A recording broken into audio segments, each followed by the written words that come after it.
problem is with the K2 that the emergency rooms are filled up with these K2 people that's ODing on K2, and God forbid when somebody goes to the emergency room that has an internal problem, they cannot get in because of the fact that the emergency rooms are filled up with these K2 people. So it's an epidemic.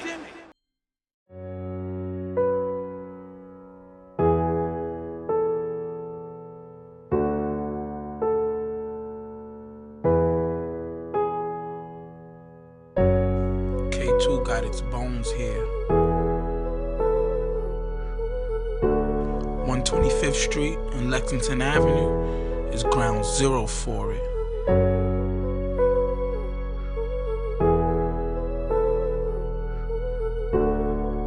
The cheapest drug on the market. Majesty Records. It's all chemical warfare. New York City has the largest police force in the country, with 35,000 plus police. What's a war on drugs when you can't stop K2? I used to smoke K2. And I gotta be honest, when I first came home from parole, this was the thing to do because you didn't have to go back to jail, catch 30 years and all that. But for some reason, the whole makeup of that thing had changed. They started putting other shit into it. It became more addictive. It's a hell of a drug, man. You know, like you can smoke this stuff, man, and you can just fall right out. You know, one time I remember smoking it and just fell right out into the wall and almost broke my neck. Like, it's a crazy drug, man. I don't see people jump off of roofs. I don't see women just wild out, make you stand up on the street like you like zombies. It's just crazy. Some people get real strong. One time I was smoking it and I was coughing so bad and a piece of my rib just broke. The Kings County, I'll never forget this. His name was Russ.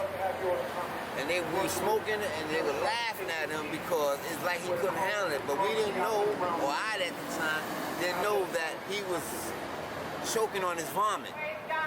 Because the K2 kills your motor skills. You can't move. So you grab on the bed trying to pull yourself up and we laugh, ha ha. Channel 4 News is out there, and there was a white boy out there all messed up on K2. Come to find out, the white boy, his father was the big wig down at City Hall. Now all of a sudden they put that the police is out there now, all out on Lexington and 125th.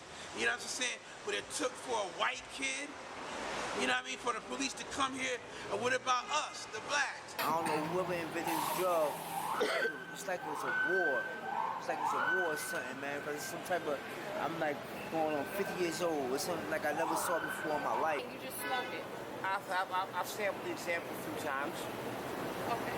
How do you feel about it? It's stupendous. It's good? Yes. Okay. Don't criticize it, legalize it. You know, another thing that messed me up, it says K2. Here goes the words. It says, not for human consumption. Once again, not for human consumption. My name is Ant Live, and one love. My experience with the K2 epidemic is one on a daily, from Monday through Friday, every day when I come to work, because it's prevalent in the community that I work in. Well, from day to day, traveling, coming to work, leaving from work, we have to pass by the people that are users of K2, the people that are selling the K2. Well, my day-to-day experience is not just because I work over here, I also live here. And I see K2, like I see it daily.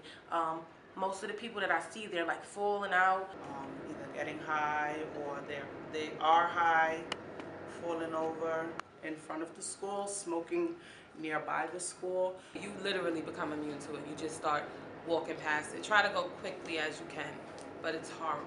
When I'm walking the kids or walking my niece to school, or even if I'm just walking to work, they're smoking early in the morning, 7 o'clock. I get off work, they're smoking out there. Yesterday, as I was walking with my 2-year-old, there were 2 men smoking. I mean, you would think, you know, I see a baby walking. You would think they would stop or like be courteous enough to turn away. And you can smell it, and it's horrible. And the people, you can tell they're on K2 because they're like strung out. People laying out in the streets from overdoses. Some people having seizures right around the corner. The smell is really bad. I've done saw people throw up everything from it. It's marketed towards our children. The packaging comes in bubblegum wrappers or cartoon character wrappers, things that kids are easily identifying, and they may use it. We're supposed to take neighborhood walks all the time, but we can't really do that in this particular neighborhood because it's just like every corner is ridiculous. Even times when we've called the cops to, like, you know, just remove them like from the area, because it's also a senior citizen building, it's a school across the street, and it's just my Head Start as well. They come and they like move them, but they come right back, so it's just not, it's not even helping.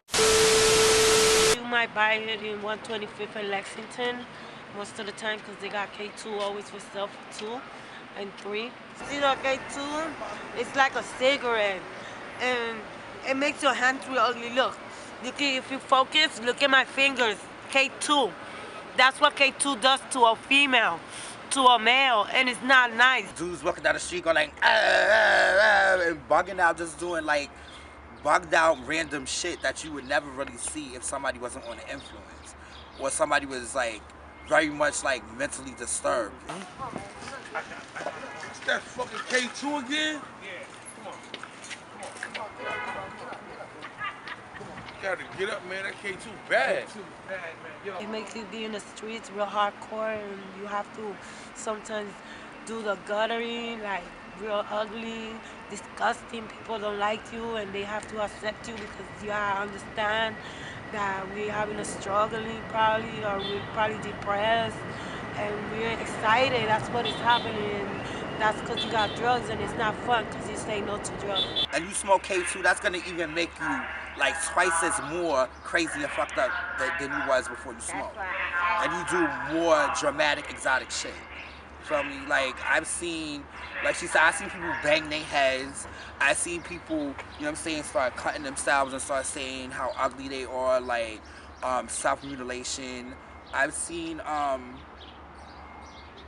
people get naked, take their clothes off. I've seen people get very horny. I've seen people get very like stuck, and there's different strokes for different folks.